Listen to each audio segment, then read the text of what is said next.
ชนเผ่าผู้ดอยที่อาศัยอยู่ตามภูผาป่าไม้และอาศัยชีวิตอยู่ตามป่าตามดงจังซี่เนาะไปเบียกอันนี้เพิ่นยังอยู่อยู่พุทธะได้ติดตามคลิปน้องมื้อนั้นก็เห็นอยู่น้องชายแม่เฒ่าอยู่นี่นะโอ้แต่เพิ่นอยู่นี่ช่วงเดือนนั้นได้ไปเลี้ยงควายได้อยู่นี่เด้โอ้ควายเลี้ยงหมูเอาบัดฝนมาเด้บ้านหลังนี้ก็แม่นคนมีคนยังอยู่อาศัยพี่น้องป๊าดมีคน4หอ เจ้าของเข้าใจบ่ ขับใจไหม ตอนนี้ทางเจ้าถิ่นเพิ่นทางน้องชายเพิ่นว่าสิพาเฮาไปบ่อนลึกลับอีกพี่น้องเอ้ยเป็นบ่อนที่เฮาบ่เคยไปและทางคนก็บ่เคยเห็นเนาะอยู่ทางเขตนอกเพิ่นสิพาเฮาไปบ่อนใดก็ไปติดตามเบิ่งชมนํกันเพราะว่ามันเพิ่นว่าเป็นบ่อนลึกลับแท้ครับพี่น้องแต่ว่าเฮาก็ยังบ่เห็นเทื่อแต่ว่าก็ยังสิไปเบิ่งไปชมอยู่เบิ่งติดตามนํกันสิเห็นเทื่อนี้แหละ เดี๋ยวเพิ่นนำหน้าเฮาไปก่อนเฮาก็บ่เคยไปจักเทื่อเส้นทางก็อย่างที่เห็นเด้อครับพี่น้องเส้นทางก็ค่อนข้างแบบว่าโอ้จักยากได้ขึ้นเขาลงค่อยแล้วก็มีขี้ไงขี้ฝุ่นบางวอดบางพื้นที่นี่ที่เฮาบ่ได้ถ่ายนี่โอ้โหดขนาดพี่น้องเอ้ยมันเป็นหลุมเป็นบ่อเนี่ยเนาะแต่ว่าจะเป็นหมู่บ้านชาวเขาชาวดอยมันที่อาศัยอยู่เขตนี่พี่น้องเอ้ยเฮาก็บ่เคยเห็นจักเทื่อมื้อนี้ก็เฮาสิได้เห็นพร้อมๆกันกับพี่กับน้องเนาะแต่ว่าบ่ฮู้ว่าอยู่ไสเนาะเป็นว่ามีบ่หลายหลังหาหลังคาบ้าน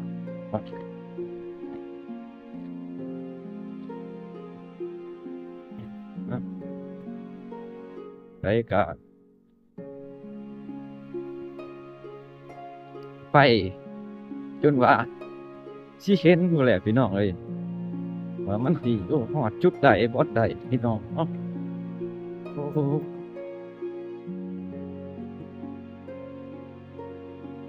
เดินทางมาไกลขับรถทั้งวันเลยนะมื้อนี้ขับรถเบิดมื้อโอ้วิวทั้งข้างมีแต่ภูผาป่าเขาพี่น้องเอ้ยสมกับว่าเขตผู้ด้อย อากาศจะเย็นแน่เพราะว่ามีฝนตกเมื่อตะกี้ในทางนี้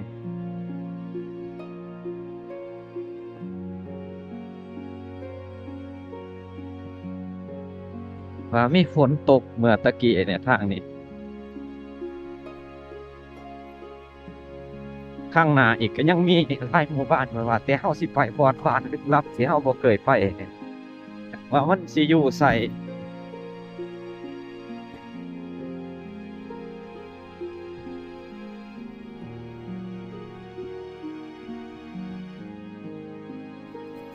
โอ้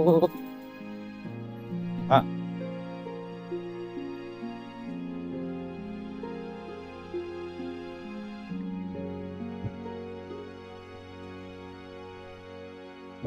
พี่น้องเอ้ย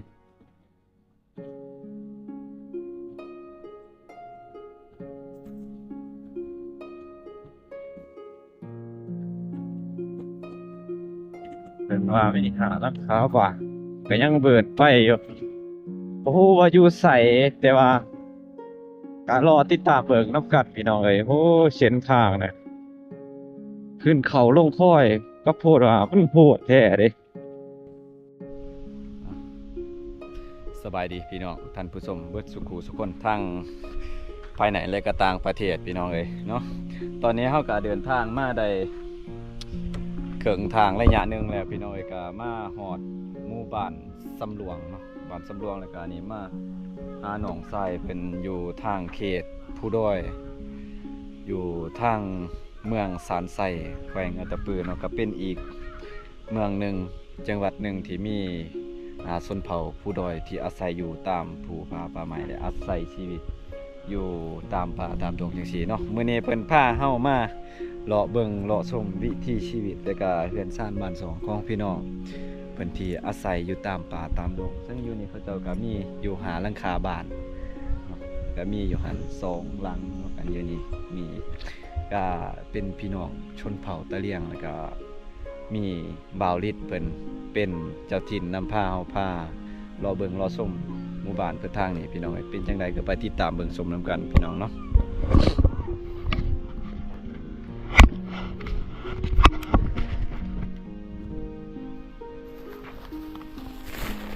อันนี้แม่นแต่ก่อนเฮือนบ่แต่ก่อนเขาเจ้าเฮ็ดเฮือนบ่แต่ก่อนเนี่ยเขาเจ้าอยู่อาศัยอยู่นี่บ่ฮะ เดี๋ยวนี้มันไปดูคือกันแต่ว่าเพิ่นไปเรียก อันนี้เพิ่นยังอยู่ อยู่ พุทธะ ได้ติดตามคลิปน้องมื้อนั้นก็เห็นอยู่น้องทายแม่เฒ่าอยู่นี่ โอ้ แต่เพิ่นอยู่นี่ช่วงเป็นอันนั้นเด้ไปเลี้ยงควายเด้นี่เด้ โอ้ เลี้ยงควายเลี้ยงหมู เอ้าบัดฝนมาดิ ต้นหนูย่าหน้าโคนมันน่ะเขาว่าเพิ่นยังอยู่แต่ว่าเพิ่นช่วงนี้เพิ่นบ่สบายเพิ่นรักษาตัวอยู่บ้านอยู่กับลูกหลาน โอ้แต่ว่าบ้านหลังนี้หรือว่าเฮือนหลังนี้ยังมีคนอาศัยอยู่โอ้ยเนาะผู้หญิงผู้ชาย ไม่เฒ่า ไม่เฒ่า แม่น โอ้พี่น้องเอ้ยบ้านหลังนี้แม่นคนมีคนยังอยู่อาศัยพี่น้องและหลังนี้อันนั้นลูกเอื้อยแล้วเบิดบ่ ลูกเพิ่นอันนี้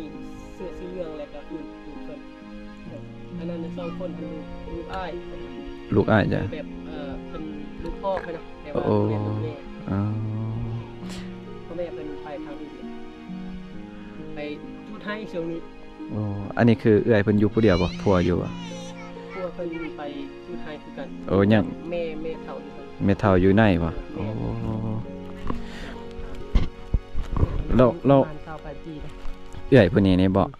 โอ้ มีลูก เรายังเมื่ออยู่บ้านอยู่บ่เพื่อนอยู่บ้าน บาง นี่ ครั้งก็เมื่ออยู่ โอ้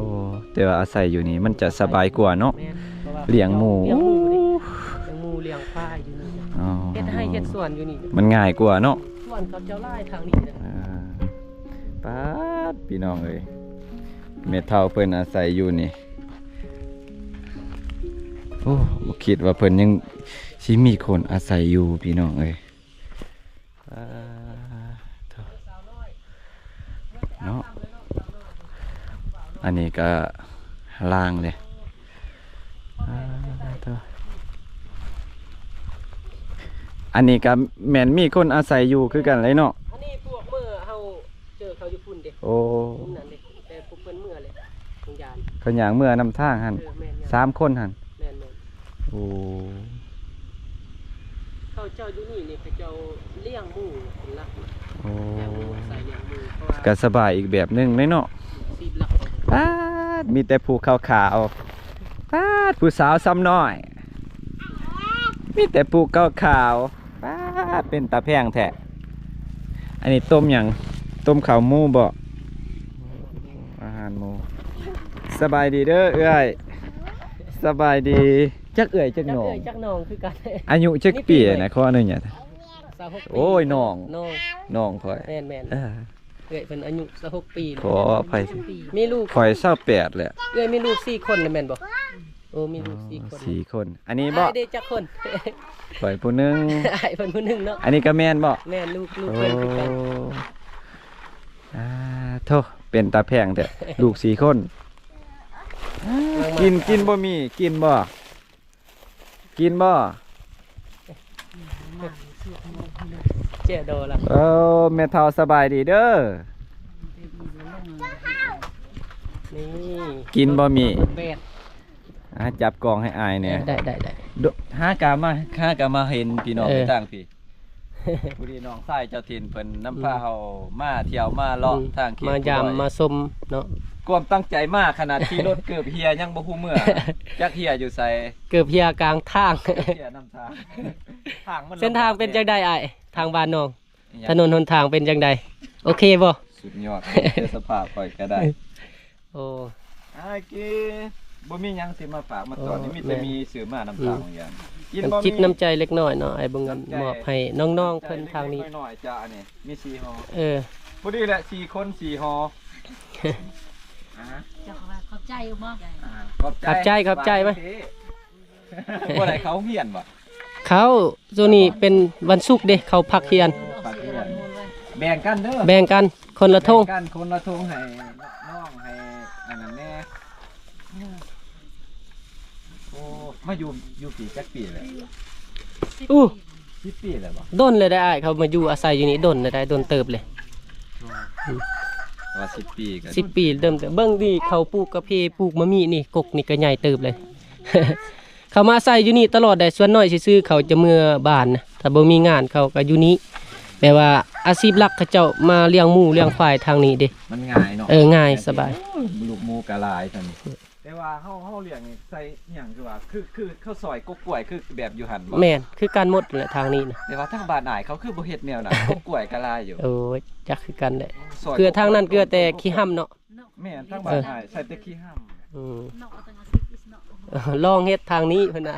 สิลอ ให้ งเฮ็ด ให้ลองเรียนแบบเพิ่นน่ะ เดี๋ยวเฮาสิลองเฮียนแบบของพี่น้องเพิ่นทางนี้เมื่อนี่เฮาสิลองเฮ็ดเบิ่ง ลอง เพราะว่าอยู่เฮือนอ้ายก็เลี้ยงหมูคือกันสิลองเฮ็ดเบิ่งถ้าเฮาใส่แต่ขี้ห้ำเฮาเกลือขี้ห้ำลายพุ่นนะมันจะเปลืองแน่เฮาซื้ แม่นเปลืองอยู่ อันนี้ขี้ห้ำเขาก็ใส่แหน่หน่อยหนึงเขาป่นเด้ ปนกับอันนั้นหยวกกล้วยเนาะ แม่นเขาป่น ผักอีกแบบหนึง หมูเขาลายเขาก็มีอาหารเด้บ่ขาด อันนี้ไม่หยังสูตรเนาะ บ่อันนี้แมงกระสูดแหละเขาเอิ้น ก นะ ระสูตรมันมีหยังอยู่ไหนคือว่า ก็ เฮาเลี้ยง มันมีเกสรของมันแหละประมาณนั้นเลยเขาเลี้ยงได้ เอาน้ำมันบ่ เอาน้ำไปกินเบิ่งในเขาอันนั้นน่ะเขาเอาแล้วเขาเอาไว้คืนนั่นมันก็มีคือเก่ามันก็อยู่เก่าบ่นี่เด้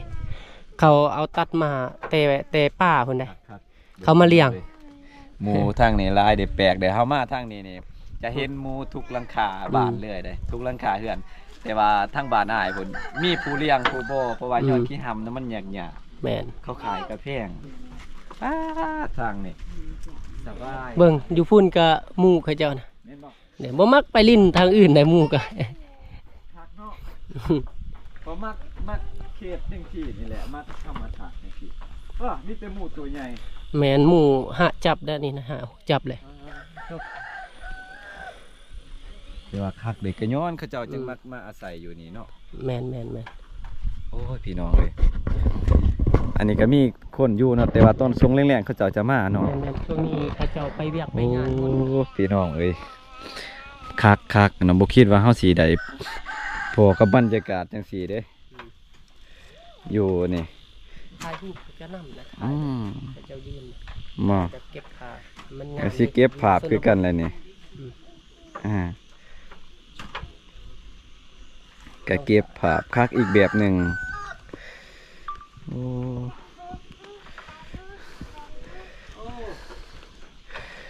คักตัวนี้เนี่ยถ่ายรูปนำในเด้อ เอาให้เงินซื้อขนมเด้อมานี่นะสองคนเด้อนี่บ่าวสิให้เงินนะ ว่าสิให้เงินบ่ คือบริษก็บ่มีหยังสิให้นะอีต้นน้องความนะครับของน้องเพิ่นนะพี่น้องนี่เด้อ ว่าเถอะ เอาให้เงิน 2,000 กีบซื้อขนม ไว้สิซื้ออยู่ไสอยู่นี่บ่มีห่านเด้ มาเด้อบ้านก็ได้ ซื้ออยู่ไสอยู่นี่บ่มีห่านเด้บ่าวลิดคือบ่ซื้อมาเลย โอ้ลืมบางอย่างลืม นานคันอายฮู้ว่ามีเด็กน้อยน่ะสิเอาขนมมา การหน้าก็ได้เอาไปคนกินนอนกันมาสิมีเด็กน้อยถ่ายรูปเอกไว้ตู้อันไว้ซื้อขนมเด้อน้องเด้อ โอ้ยตาแพงแท้เบิ่งแนมกล้องนะแนมกล้องนะเด้อเบิ่งเอามา1 2 3 1 2 3ว่าเป็นตาแพงแท้โอ้ยหล่อผู้หญิงผู้ชาย สาย หล่อมากเลยผู้นี้ก็แนมกล้องอายแน่นี่ มีโอกาสค่อยขึ้นมายามทางนี้อีก ผู้นี้น่าฮักเด้เสืออันนี้งาม งามแน่เนาะงามแต่น้อย งามใดแม่ผู้นี้ อายเคินแล้วเนาะน้องเป็นเคินแล้วว่างามเนาะน้องเนาะอย่าเคิน ป๊าดผู้นี้คู่แฝดเนี่ยเอา1 2 3 1 2 3อันนี้อีกแนมกล้องนะโอเคโอ้คิดว่าเราสิได้พบบรรยากาศแบบนี้คักหลายคัก